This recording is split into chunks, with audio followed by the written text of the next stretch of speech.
ఈ వివాదాలు ఇంకా కొనసాగుతున్నాయి. అత్తామామలు ఏదైతే లావణ్య చెప్తున్న రాస్తరుణ్ తల్లిదండ్రులు కూడా ఇదే ఇంట్లో నిన్న తెల్లవారుజామున పోలీసుల సమక్షంలో అలౌ చేశారు. మరి రాస్తరుణ్ విషయంలో న్యాయ పోరాటం ఇంకా కొనసాగిస్తాను, ఒంటరి పోరాటం, తన స్నేహితులంతా కలిసి ఫైట్ చేసినా పర్వాలేదు, నేను మాత్రం ఒంటరిగానే న్యాయం కోసం పోరాటం చేసినా అని చెప్తున్నారు. ఒక ఆడియో వినిపిస్తున్నారు, ఒకసారి మనం వినే ప్రయత్నం చేద్దాం. ఇది రాస్తరుణ్ 2021లో నన్ను ఎలా అయితే బయటికి పంపేశాడో, నా కెరియర్ నేను చూసుకుంటున్న టైంలో ఇంకొక ఫీమేల్తో రిలేషన్షిప్లో ఉన్నాడో, మరి ఆమె ఇతన్ని ట్రాప్ చేసిందో తెలియదు. మరి ఆమెతో ఉండి, అంటే అప్పుడు ఇంకా మస్తాన్ సాయి కూడా పాపం లావణ్యకి పరిచయం లేదు, ఆమెతో ఉండి నాకు ఫోన్లు చేపించేసి లావణ్యకి నీకు ఎంత ఇస్తాను రాస్తరుణ్ వదిలేస్తావు అని అన్న ఒక మహిళ అనమాట. ఆవిడ కూడా యాంకర్, బిగ్ బాస్లో కూడా వచ్చింది.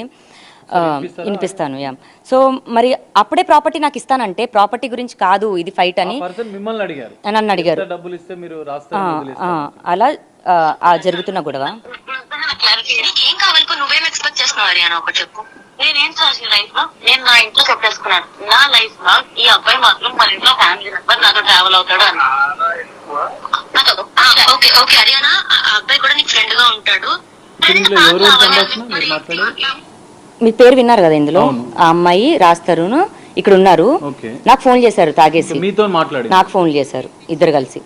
ఒకసారి పూర్తి ఆడియో ఒకసారి మనం వినే ప్రయత్నం చేద్దాం. మొదటి నుంచి కీలక ఆరోపణ ఇప్పుడు రాస్తరుణ్ ఎపిసోడ్ లో ఒక కొత్త వివాదం కూడా తెరలోకి వచ్చిందని చెప్పుకోవచ్చు. మరి లావణ్య వినిపించే ఆడియోను పూర్తిగా ఒకసారి మనం వినే ప్రయత్నం చేద్దాం. ఒకసారి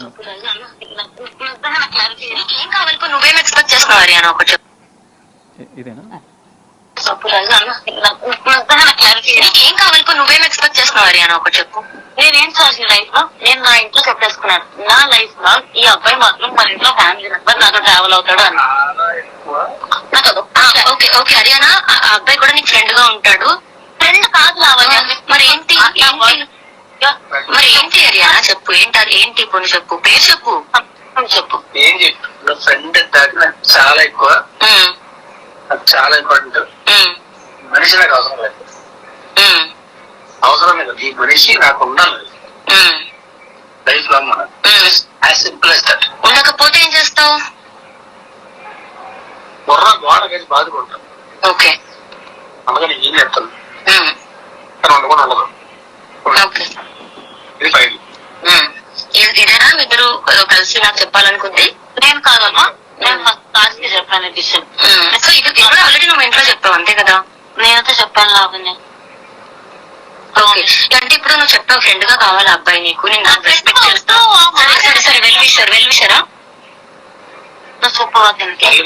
ఏంటది, ఏంటి ఒక పేరు చెప్పండి నాకు కన్ఫర్మ్ అసలు కదా. గంట సేపు మాట్లాడుతున్నాము, మరి ఏంటన్నది లేకుండా మీతో మాట్లాడుతున్నారు.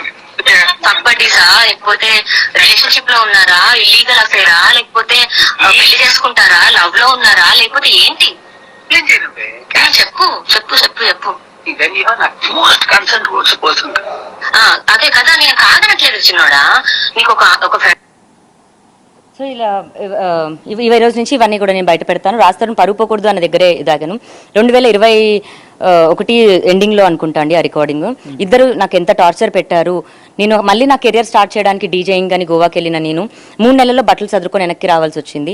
రాస్తరుణ్ మేనేజర్ స్వయంగా నాకు కాల్ చేసి, నువ్వు రాకపోతే ఇక్కడ నీ సంసారం పోయేటట్టుందమ్మా అని అంటే నేను భయపడి మళ్ళీ వెనక్కి వచ్చేసాను. ఎందుకంటే అదే అమ్మాయికి నేను రిక్వెస్ట్ చేశాను, సరే నువ్వు ఇష్టపడుతున్నావా, మీ ఇద్దరికి ఆ కనెక్షన్ ఉందా, ఉండండి, ఇన్ రిటర్న్ నాకు ఏమొద్దు, డాగ్స్ని చూసుకోండి అని. ఎందుకంటే ఆమె కండిషన్ ఏంటంటే ఆమె వచ్చి ఇక్కడ లివ్ ఇన్ ఉంటుందంట, డాగ్స్ని తీసుకెళ్ళిపోవాలంట. నేను వెళ్ళి కూడా 2-3 నెలలు కాలేదు, నాకు ఇన్కమ్ సోర్స్ కూడా స్టార్ట్ అవ్వలేదు. కొన్ని రాజుకొద్దా నేను తీసుకెళ్ళిపోతాను, కొంచెం టైం ఇవ్వండి అన్నా కూడా డాగ్స్ ఉండొద్దు ఇది అన్నది. ఇది ఎక్స్ట్రీమ్ అయిపోతున్న టైంలో ఎందుకు మరి మీరు వాళ్ళకి అవకాశం ఇస్తామని చెప్పారు? మీరు అవకాశం కాదండి, నేను బయటికి అసలు ఉండడానికి మీరు ఎందుకు మరి కుక్కల విషయంలో అన్నప్పుడు ఇప్పుడు ధైర్యంగా ఒక అమ్మాయి అబ్బాయి నాకు ఫోన్ చేసి ఇప్పుడు మస్తాన్ సాయిదే టాపిక్ తీసుకొని వచ్చి ఇప్పుడు వాళ్ళిద్దరు రాస్తరుణ్ ఆ అమ్మాయి కలిసి మిమ్మల్ని వదిలించుకోవడానికి ఇదంతా చెప్పారు. నీకు ఎంత పైసలు కావాలి అని అంటే, నా రాజు సంతోషం కోసం అయితే నేను వెళ్ళిపోతాను అని, నేను వెళ్ళిపోతాను అనుకున్నాను. వెళ్ళిపోవడానికి నా కెరియర్ నేను చూసుకున్నాను, కానీ నన్ను వెనక్కి లాగారు.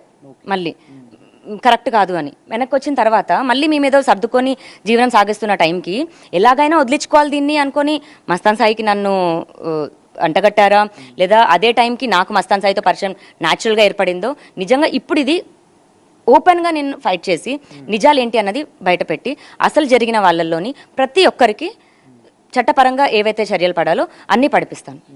ఈ మొత్తం వివాదంలో మరికొన్ని సంచలన ఆరోపణలు మీరు రాజ్-తరుణ్ మీద చేస్తున్నారు. ఇప్పటికే ఇల్లు విషయంలో అదే ఇప్పుడు పూర్తిగా ఆడియో ఎవిడెన్స్ చూపించారు. సో ఇలాంటి ఆరోపణలు చేస్తున్న తరుణంలో మళ్ళొకసారి మీరు రాజ్-తరుణ్ మీద